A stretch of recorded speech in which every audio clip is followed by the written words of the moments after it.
नमस्कार। राति 8 बजेको जनता समाचारमा स्वागत छ। म मदन खाती। म कावेरी पौडेल। सबैभन्दा पहिले प्रमुख समाचार। नेपाली समाजमा मनाइने महान पर्व बडा दशैं आजदेखि सुरु। आश्विन शुक्ल पक्षको प्रतिपदादेखि कोजाग्रत पूर्णिमासम्म पुरै एक पक्षभर मनाइने। अव्यवस्थित बाटोका कारण दशैंमा घर जाने यात्रुहरूलाई शास्ति।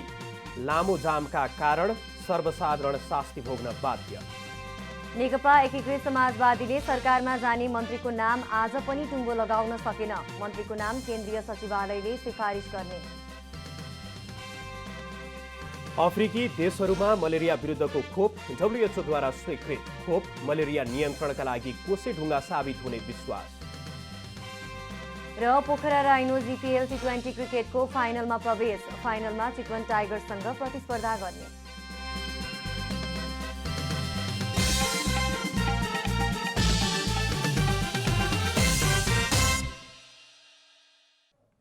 जनता समाचारमा अब पूरा समाचार। नेपाली समाजमा मनाइने महान पर्वमध्ये शारदीय नवरात्र बडा दशैं आजदेखि सुरु भएको छ।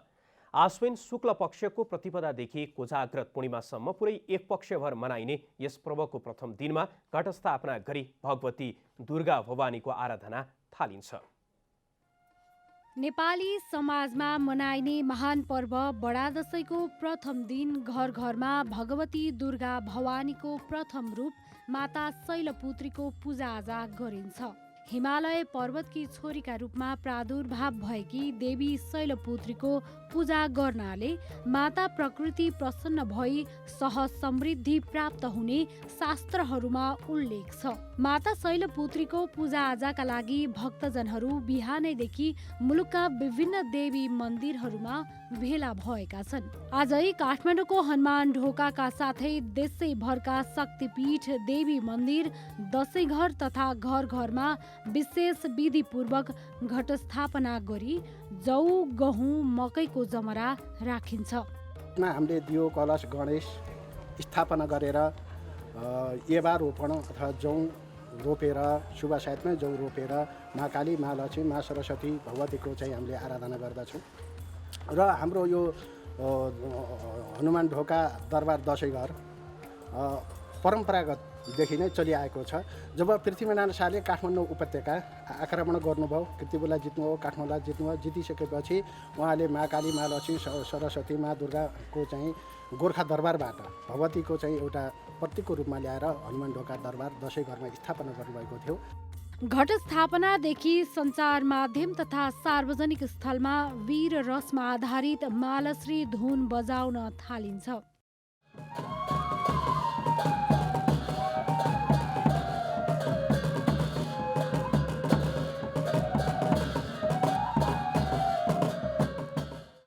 भगवती शैलपुत्री हिमालय पर्वतकी छोरी भएकीले उनलाई पार्वती, हेमावती, प्रकृति नामले समेत पुकार्ने गरिन्छ। शैलपुत्री सबै देवीकी पनि आदि देवी प्रारम्भा हुन्, आदि शक्ति हुन्। उनैबाट अरू देवी लोकमा विभिन्न हितरक्षा गर्न जगतमा उत्पन्न भएका हुन्। शैलपुत्री देवी हरियो रङमा रहेको चित्रण गरिएको छ। शिरमा अर्धचन्द्र धारण गरेकी, गलामा सेतो माला पहिरेकी, हातमा त्रिशूल र कमल लिएकी नन्दीमाथि चढेकी छन् भनेर वर्णन गरिएको छ। र यो विजयादशमीमा हामीले यो कामना गर्छौँ कि नेपालबाट यो कोरोना यो 19 कोभिड पनि जाओस्। भगवती माताको हामीले आराधना पूजापाठ जप न्यास ध्यान गरेर देशमा सुख शान्ति समृद्धि होस् र व्यक्तिगत पनि हामी सबैको लागि सुख समृद्धि होस् भनेर हामीले आज माँ काली माँ लक्ष्मी माँ सरस्वती इष्टदेवता भगवती श्री दुर्गा देवीको पूजा आराधना गर्दैछौँ। घटस्थापनादेखि घर छाडी देश विदेशमा गई रोजगारी गरेका मानिसहरू गाउँघर फर्कन थाल्छन्। क्यामेरामा जयराज थपलियाका साथ रूपा घिमिरे, काठमाडौँ। सरकारले दशैं जस्ता चाडपर्वमा यात्रुहरूको सहजताका लागि बाटो व्यवस्थित बनाएको दाबी गरेको छ। तर यात्रुहरूले भने यात्रा सहज नभएको बताइरहेका छन्। काठमाडौँ उपत्यका छोडेर दशैंमा गाउँ जानेको भिडभाड अचाक्ली बढ्छ, जसले गर्दा साबिकभन्दा गाडीहरूको घनत्व बाटामा थपिन्छ। त्यही अनुसार सरकारको ध्यान जानुपर्ने हो, तर जनताहरूलाई बस पार्क छिर्नेदेखि घर पुग्न जताततै गाह्रो छ। गुङ्गबु बस पार्क छिर्ने मुख्यद्वार जहाँ गाडीले भरिभराउँछ, सहज छिर्न सकिँदैन।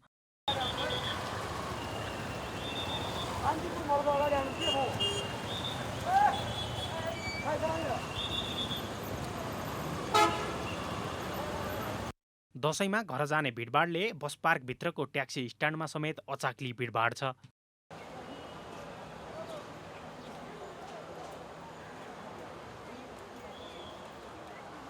चाडबाडको उत्साहले गाउँ हिँडेकाहरू हुन् वा उपत्यका छिर्नेहरू हुन्, गाडीको खल्याङ बल्याङ सहँदै गन्तव्यमा पुग्नु नियति नै बनिसकेको छ। पहाडका फेदीमा बनेका बाटा त्यसै त साँगुरा छन्, त्यसमाथि पनि गाडी थपिएको बेला बाटामा एउटा मात्र पनि गाडी बिग्रियो, पहिरो वा अन्य कारणले बाटो अवरोध भयो भने सम्हालि नसक्नु जाम हुन्छ।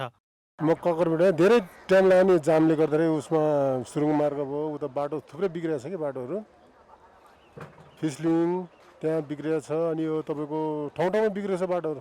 अम्बुलेन्स म नर्मल टाइम 8:30-8मा आइपुग्ने गाडी आज कति बजे होला, 3 बजे कति बजे होला, 2-3 कति बजे होला। जाम हुने भनेको दाउनेमा हो। अनि नागारसम्म समस्या छ।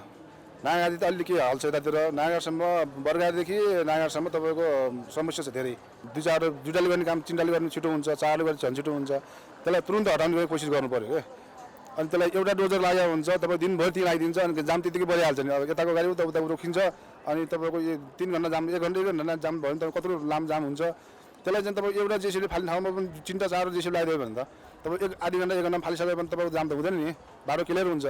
समस्या त्यही हो।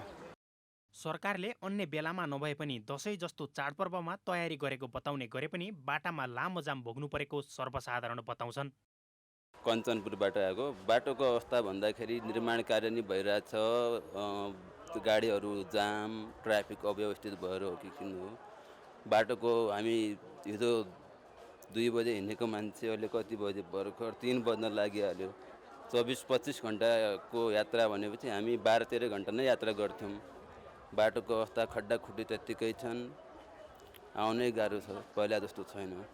पाइयो त हिँड्ने बेला बाटो जाम भयो, सकिएन, खाना पाइएन। जाम नखाने मान्छे रोगी चाहिँ मुटु कडामा दागी छ, त्यही भएर दुःख पाइयो। अहिले बिमारी भएर आउँछ समस्या। चाडपर्व जस्तो समयमा घर पुग्ने उत्साहका बीच गाडीको जाममा बाटामा नै लामो समय कुर्न यात्रु बाध्य छन्। क्यामेरामा प्रदीप मानसिंहका साथ विकास पौडेल, काठमाडौँ। कैलाली जिल्लामा सरोकारवालाहरूले बजार अनुगमनमा चासो नदिँदा उपभोक्ता मारमा परेका छन्। बजारमा गैरकानुनी रूपमा औषधि, खाद्य तथा पेय पदार्थ जस्ता वस्तु बिक्री हुने गरेको, तर बजार अनुगमन निर्देशिकामा नियमित अनुगमन गरिने व्यवस्था उल्लेख गरिए पनि प्रभावकारी भने हुन नसकेकाले आम उपभोक्ताहरू मारमा परेका हुन्।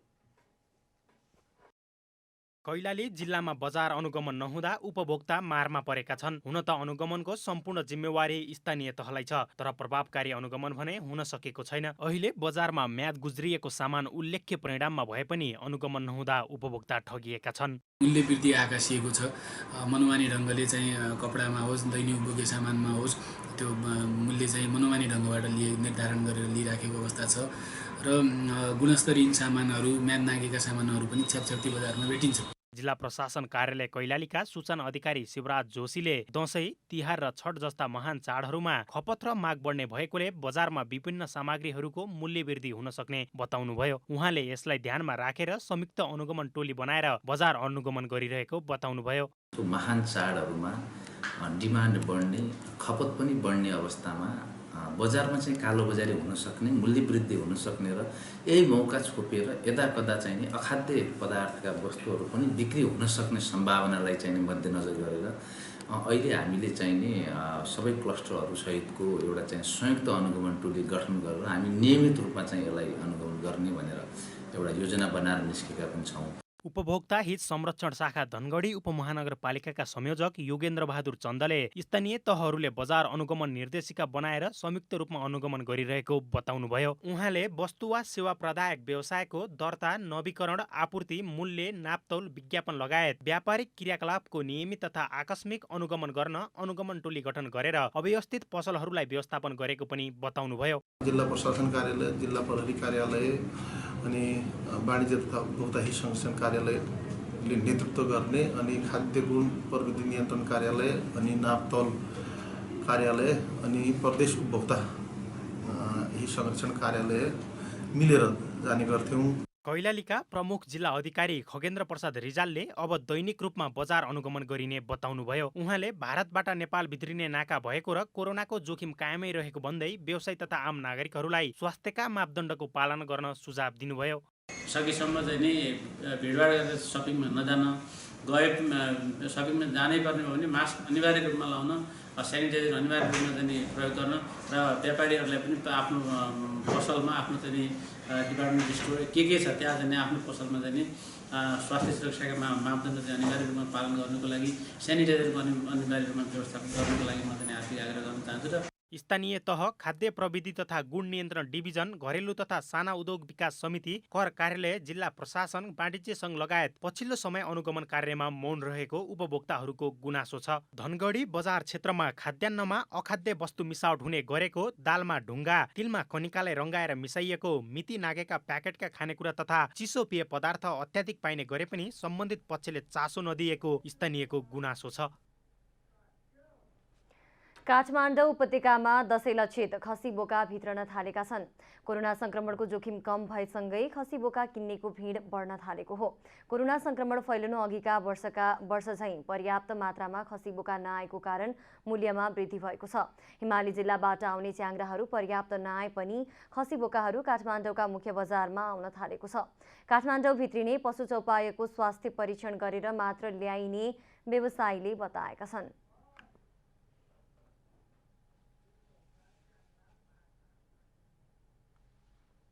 1400 भन्दो रहेछ, 1300 सम्म दिँदो रहेछ। पोहोरको भन्दा धेरै महँगो पर्यो नि, सडेको रहेछ बजारमा भन्छ, त्यही भएर महँगो भने हो कि।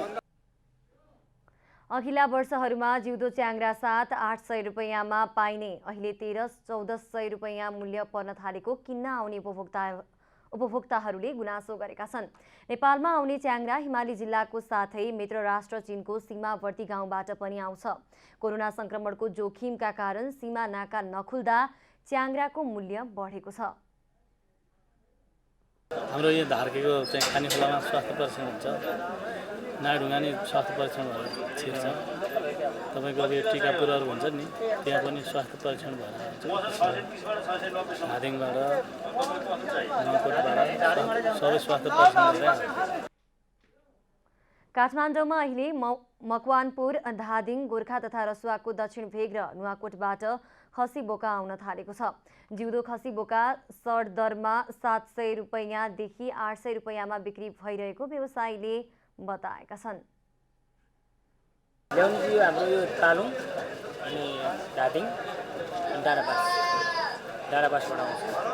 धेरै जस्तो हाम्रो चाहिँ डाँडापासबाट ल्याउँछ। यहीको काठमाडौँको भ्यालीको। काठमाडौँमा खाद्य व्यवस्था तथा व्यापार कम्पनी लिमिटेडले पनि खसी बोका बिक्री गर्दै आएको छ। कम्पनीले भोलि शुक्रबारबाट खसी बोका बिक्री गर्ने बताइसकेको छ। यसबाहेक फुलपातीको दिनदेखि काठमाडौँको चोकहरूमा किसान आफै आएर समेत खसी बोका बेच्ने गर्दछन्। काठमाडौँमा दशैंको बेला खसी बोकाको मासु 11 लाख किलो भन्दा खसी बोकाको मासु खपत हुने अनुमान गरिन्छ। नेपाली कांग्रेसमा 14औं महाधिवेशनको सरगर्मी बढेको छ। पार्टीको वडादेखि केन्द्रको नेतृत्व चयन प्रक्रियामा कस्ता व्यक्ति आउलान् भन्ने चासो सर्वत्र छ। पार्टीमा त्याग गरेका योग्य र क्षमतावान कार्यकर्ताहरू ओझेलमा परेको छन्, तर ठेक्कापट्टा र व्यावसायिक पृष्ठभूमिका मानिसहरू नेतृत्वमाथि हावी हुँदै गएको टिप्पणी हुन थालेको छ।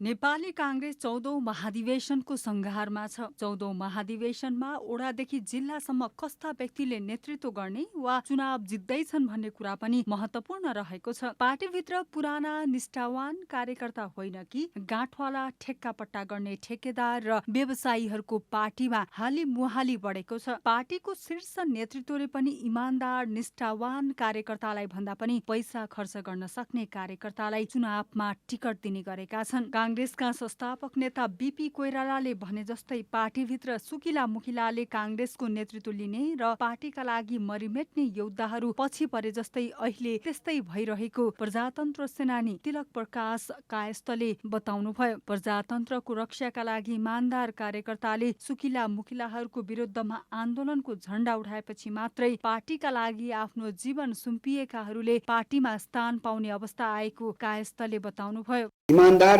कार्यकर्ताहरू बन्छिन्छन्, तर त्यो भोलि त्यही पुराना इमान्दार समर्पित कार्यकर्ताहरूले विद्रोह गर्नुपर्छ अनि मात्रै यिनीहरूलाई कन्ट्रोल गर्न सकिन्छ। नेपाली काङ्ग्रेसका नेतृत्व तहमा नेताहरूले नै आफ्नो नैतिकता बेचिरहेको काङ्ग्रेसका पूर्व सांसद लेखनाथ नेउपानेको बुझाइ छ। काङ्ग्रेस, कम्युनिस्ट, राप्रपा जति पनि पार्टी भए पनि इमान्दारितापूर्वक काम नगरेको उहाँको भनाइ छ।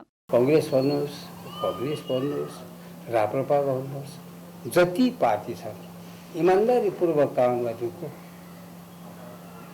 तँभन्दा म के कम, तँभन्दा म बढी खर्च गर्न सक्छु भन्ने घमण्ड त छ नि अहिले।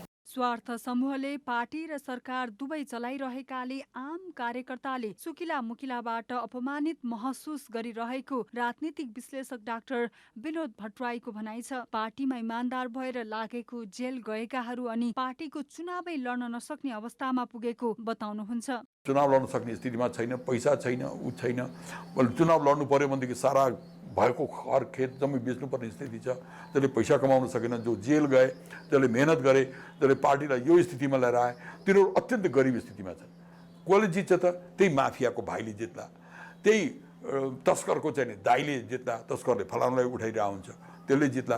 त्यो स्थितिमा आइरहेछ पार्टी भन्दाखेरिमा पार्टीको त्यो स्वरूप र अहिलेको यो स्वरूपमा आकाश जमिनको फरक आउने सम्भावना मैले देखिरहेको छु। बीपीले भने चाहिँ यो महाधिवेशनमा पार्टीमा सुकिला मुकिलाको प्रभावबाट त हुन सक्छ कि सक्दैन हेर्न भने महाधिवेशनको परिणामसम्म कुर्नै पर्ने हुन्छ। सुकिला मुकिला विरुद्ध विद्रोह गर्छन् या फन्दामा पर्छन् चुनावका बेला देखिने नै छ। कमला हमाल, काठमाडौँ। चाडबाडको समयमा गुलियो, पिरो अनि अमिलो परिकारहरू धेरै हुनाले दाँत किराले खाने र झन धेरै समस्या उत्पन्न हुने जोखिम रहन्छ। त्यसकारण स्वास्थ्य दाँतको लागि चाडबाडको बेला विशेष ध्यान दिन चिकित्सकले अनुरोध गरेका छन्।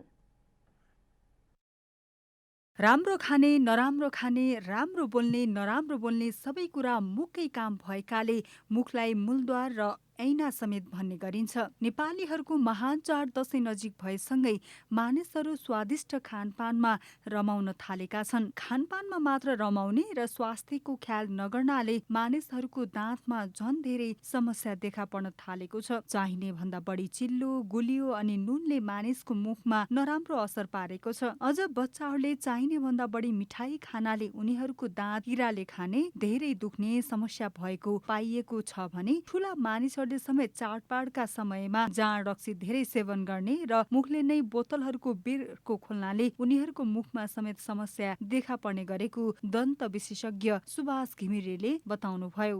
संसारमा सबैभन्दा बढी दुश्मनहरू के हुन् भने चिनी, गुलियो, त्यसलाई गुलियोजन्य पदार्थ भयो भने नुन, त्यसपछि आएर तेल।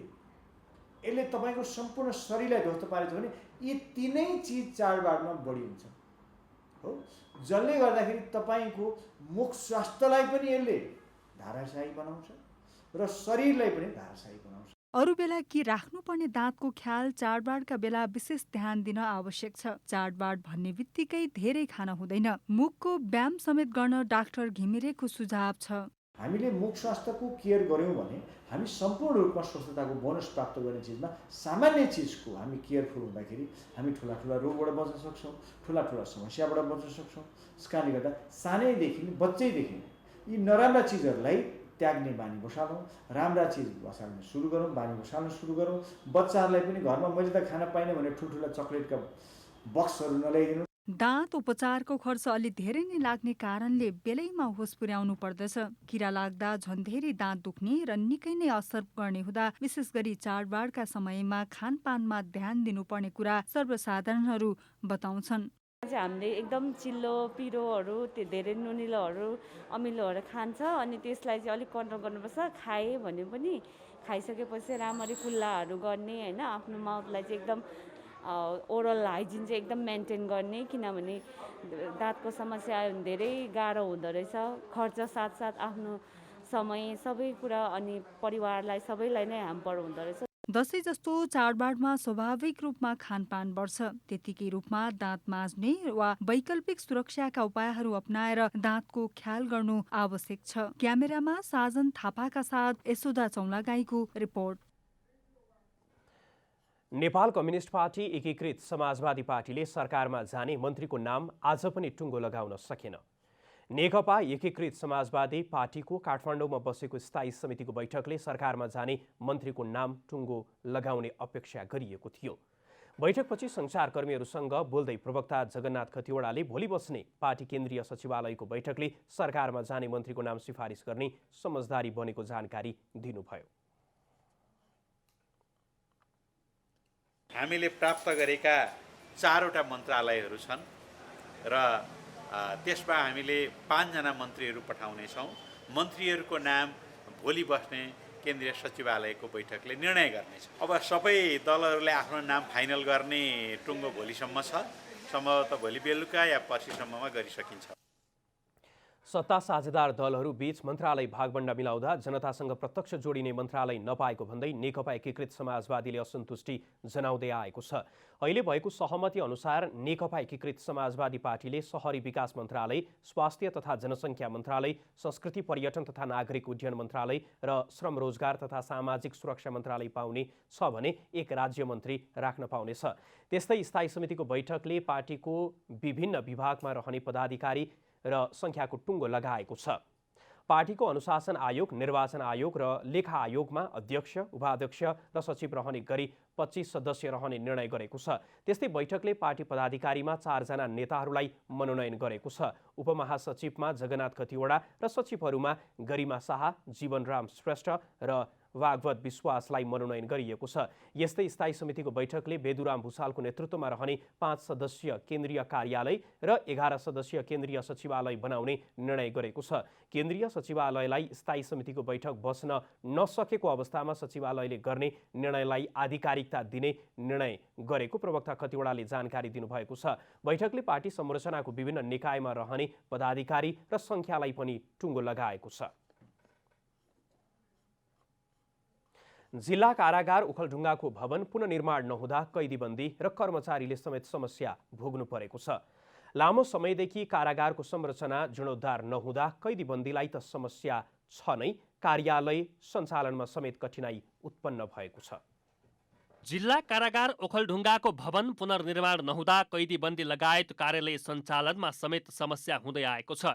कार्यालयको अभिलेख अनुसार 2043 सालमा निर्माण भएको कारागारको संरचना त्यस यता मर्मत सम्हार हुन सकेको छैन। कार्यालय भवन, सुरक्षाकर्मी तथा कर्मचारी आवास र सुरक्षा वाल समेत जीर्ण बनेपछि अहिले कारागारको सुरक्षामै चुनौती थपिएको छ।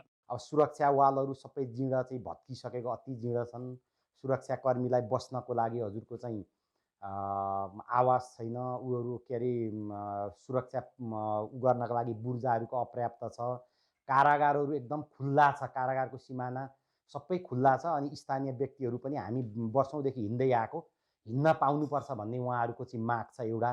र अर्को कुरो चाहिँ अब कारागार भवन छैन, चाहिँ कारागार आवासको लागि सबै कर्मचारीको लागि आवास छैन। तत्कालीन समयमा 25 जनाका लागि बनाइएको कारागारमा अहिले 5 महिला सहित 97 भन्दा बढी कैदीबन्दी छन्। जीर्ण संरचना, त्यसमाथि क्षमताभन्दा 3 गुणा बढी कैदीबन्दी हुँदा उनीहरूलाई खान, बस्न र सुत्नदेखि लिएर शौचालय गर्न समेतको समस्या छ। भएका संरचना पनि पर्याप्त नहुँदा कतिपय सुरक्षाकर्मी पाल टाँगेर बस्ने गरेका छन्। यस विषयमा पटक पटक कुरा उठेको र संरचना निर्माण गरिएको भए पनि अहिलेसम्म समस्या ज्यूका त्यौं छ। अगाडि नै पठाएको हो त्यो डिपिआर भएर। त्यसको चाहिँ अब विभागमा हाम्रो मौखिक चाहिँ बजेट आउँछ भनेर अगाडिदेखि नै भनेको हो, तर अहिलेको बजेटमा बजेट छुटिएन। त्यसपछि पनि कुरा गर्दाखेरि अब हामी चाहिँ त्यो छलफलमै छौँ। यो त अब अत्यावश्यक हो, अत्यावश्यक कुराहरू हामीले बिचमा पनि अर्थलाई सहमति भयो भने आइहाल्छ भनेर भन्ने छ। खुल्ला सीमा नाका नजिक रहेको कारागारको संरचना समेत जीर्ण बन्दा सुरक्षाको दृष्टिकोणले समेत निकै जोखिम रहेको छ। ओखलढुङ्गाबाट राज दयालको रिपोर्ट। नेपालीहरूको महान पर्व बडा दशैंको उपलक्ष्यमा जनकपुरको विभिन्न शक्तिपीठहरूमा पूजाको आवश्यक तयारी पूरा भएको छ। बडा दशैंको उपलक्ष्यमा जनकपुरको ऐतिहासिक शक्तिपीठहरू भव्य रूपमा सजाइएको हो। स्थानीय युवा क्लबहरू दशैंलाई भव्य बनाउन जुटेका छन् भने प्रमुख शक्तिपीठ राजदेवी मन्दिर सहित 1 दर्जनभन्दा बढी स्थानमा शक्ति स्वरूपा दुर्गाको मूर्ति स्थापना गरी दशैंमा पूजा अर्चना गर्ने तयारी गरिरहेको छ। राम मन्दिर परिसरभित्र रहेको राजदेवी मन्दिर सहित अन्य स्थानमा मूर्ति स्थापना गरी पूजा गरिने ठाउँहरूमा आकर्षक पण्डाल रङ्गीचङ्गी बल्ब जडान गर्ने कार्य सुरु भइसकेको छ। राजा जनकका कुल देवता भनिएको प्रसिद्ध राजदेवी मन्दिरमा आकर्षक पण्डला र झिलिमिली बत्तीहरू जडान गर्ने कार्य करिब पूरा भइसकेको महावीर युवा कमिटीले जनाएको छ। पण्डाल बत्ती लगायत पूजा व्यवस्थापन गर्न 10 लाख भन्दा बढी खर्च हुने अनुमान गरिएको छ। मन्दिरका मूल पुरोहित गणेश झाले मन्दिरमा परम्परागत रूपमा हुने गरिएको पूजाको साथै तान्त्रिक विधिको अनुसार समेत पूजा गरिने बताउनुभयो। उहाँले मन्दिरमा तान्त्रिक विधि अनुसार पूजा हुने गरिएकै कारण दशैंभर महिलाहरूलाई राजदेवी मन्दिरमा पूजा गर्न वर्जित गरिएको पनि बताउनुभयो।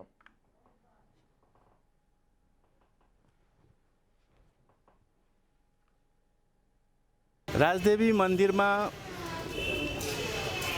तान्त्रिक पूजा पद्धतिको विशेषता छ र यसै हिसाबले हामी प्रतिपदा कलश स्थापनदेखि चौठको पूजा जुन हुन्छ चतुर्थी चौथो दिनसम्म हामी सामान्य पूजा र 5औं दिनदेखि हाम्रो विशेष पूजा पद्धतिको हिसाबले हामी तान्त्रिक पूजा पद्धति गर्छौँ। त्यस्तै घटस्थापनादेखि सुरु हुने पूजा अर्चना विजया दशमीसम्म चल्ने बताउँदै क्लबका अध्यक्ष मनमोहन शाहले दशैंलाई भव्य बनाउन नियमित पूजाका साथै भजन सन्ध्या लगायतको कार्यक्रम गरिने जानकारी दिनुभयो। नेकपा एमालेका नेता विष्णु रिमालले आगामी पुस्ता श्रमजीवी वर्गको स्थानलाई मर्यादित बनाउन लाग्नुपर्ने बताउनु भएको छ। बिहिबार मर्यादित कामको लागि विश्व दिवसको अवसरमा जी-फन्डले आयोजना गरेको कार्यक्रममा बोल्दै नेता रिमालले अघिल्लो पुस्ताले देशमा व्यवस्था परिवर्तनको लागि भूमिका खेलेको उल्लेख गर्दै आगामी पुस्ताले समाजमा श्रमजीवी वर्गको स्थानलाई मर्यादित बनाउन लाग्नुपर्ने बताउनु भएको हो। उहाँले श्रमजीवी अधिकारको हक अधिकार र मर्यादामाथि राज्यले तलमाथि गर्न खोजे त्यसका विरुद्ध एक भएर उठ्नुपर्ने बताउनुभयो। मर्यादित श्रमजीवी वर्गको स्थानलाई उच्च बनाउनलाई लाग्ने हो। यसमा कसैले तलमाथि गर्ने स्थिति आएमा तपाईँ हामी एक भएर उठ्नुपर्छ, तपाईँ हामी एक भएर बोल्नुपर्छ र तपाईँ हामी एक भएर यसको लागि लड्नुपर्छ भन्ने म आग्रह गर्न चाहन्छु। नेता रिमालले नेकपा एमाले श्रमजीवी वर्गको पक्षमा रहेको बताउनुभयो। विगतमा एमाले सरकारले श्रमिकको तलब वृद्धि गर्ने, प्रधानमन्त्री रोजगार कार्यक्रम मार्फत रोजगारी सृजना गर्ने, स्वास्थ्य बीमा गर्ने लगायतका महत्त्वपूर्ण काम गरेको स्मरण गर्नुभयो। कामलाई मर्यादित बनाउँदै समाजवादको आधार तयार गर्नु अहिलेको आवश्यकता रहेको उहाँले औल्याउनुभयो। अब आर्थिक समाचार। आर्थिक समाचारका साथमा हुलास भए अरू किन खोज्ने।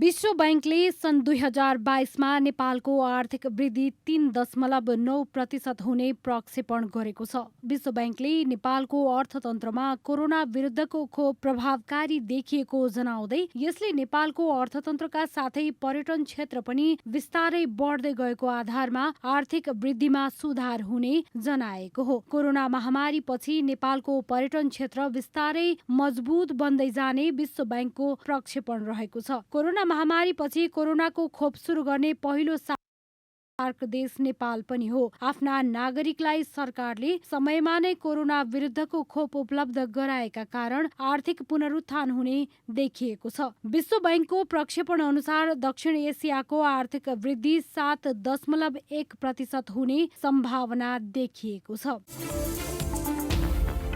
राष्ट्रिय मासु व्यवसायी संघले दशैंका लागि खसी तथा बोकाको मासुको मूल्य निर्धारण गरेको छ। चाडपर्वको मौका छोपी आफू खुसी मूल्य लिनुभन्दा एकरूपता ल्याउन मूल्य निर्धारण गरिएको मासु व्यवसायीहरूले बताएका हुन्। मासुको वर्गीकरण गरेर आन्द्रा भुँडी राखिएको मासु प्रति किलो 1000, बोसो राखिएकाको 1200 र ग्राहकले रोजे अनुसारको मासुको मूल्य 1300 निर्धारण गरिएको छ। यस्तै कुखुराको मासु प्रति किलो 300 तथा राँगा र बङ्गुरको मासु 500 तोकिएको छ। राष्ट्रिय मासु व्यवसायी संघले फुलपातीका दिनदेखि लागू हुने गरी काठमाडौँ उपत्यका सहित देशैभरि खसी, बोका, कुखुरा र राँगाको मासुको मूल्य निर्धारण गरिएको जनाएको हो।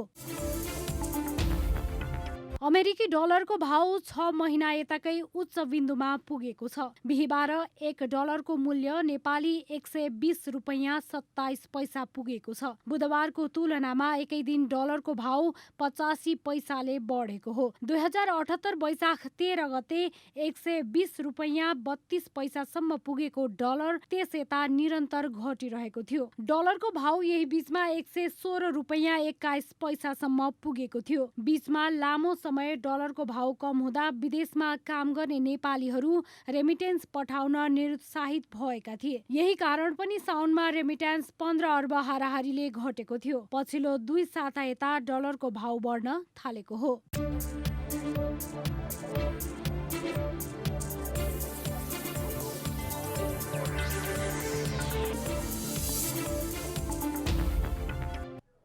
अब खेलकुद समाचार।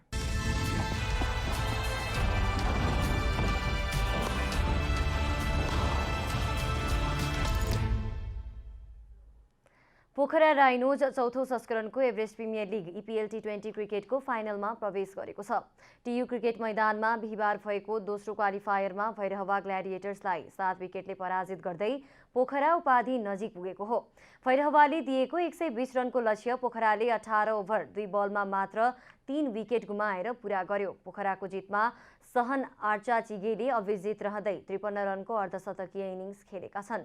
विपिन रावल 40 रनमा अभिजित रहेका छन्। रिचर्ड लेभीले 14 र रित गौतमले 6 रन जोड्दा लोकेश बम 0 रनमा आउट भएका छन्।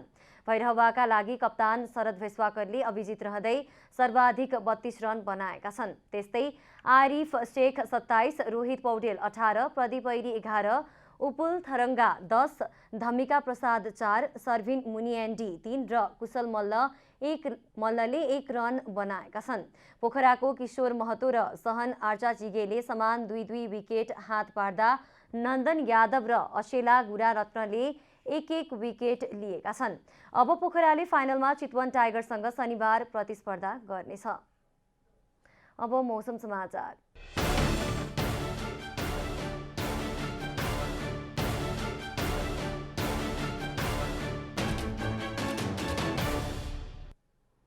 आज राति देशभर आंशिकदेखि सामान्य बदली रही लुम्बिनी, कर्णाली र सुदूरपश्चिम प्रदेशका 1-2 स्थानमा र बाँकी प्रदेशका थोरै स्थानहरूमा मेघगर्जन र चट्याङसहित हल्कादेखि मध्यम वर्षाको सम्भावना रहेको जल तथा मौसम पूर्वानुमान महाशाखाले जनाएको छ।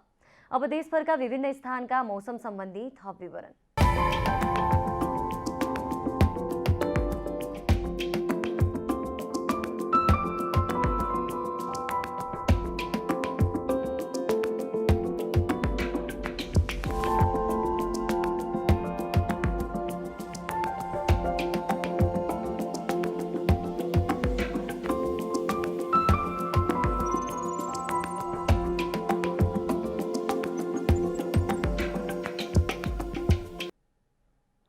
अन्त्यमा आजको डायरी।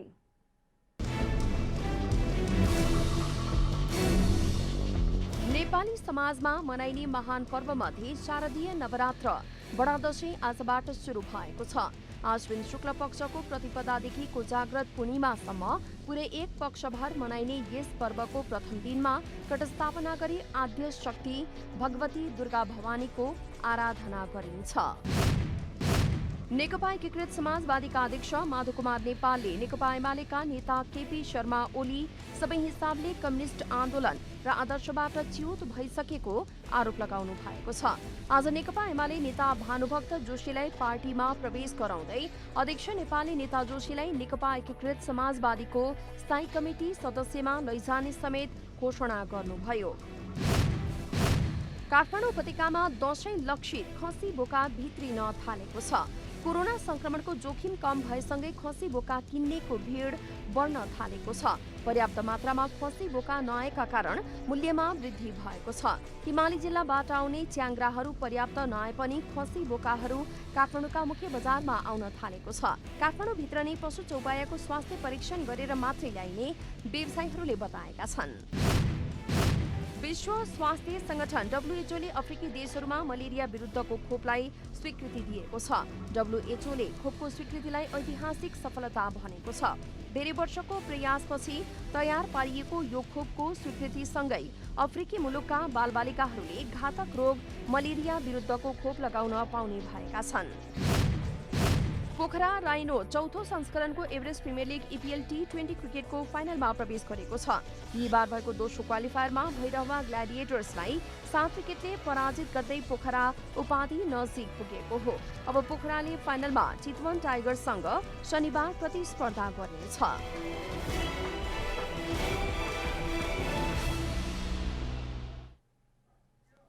जनता समाचार अहिलेलाई यति नै। जनताद्वारा जनताका लागि प्रसारित जनता टेलिभिजन हेरिरहनुहोस्। नमस्कार।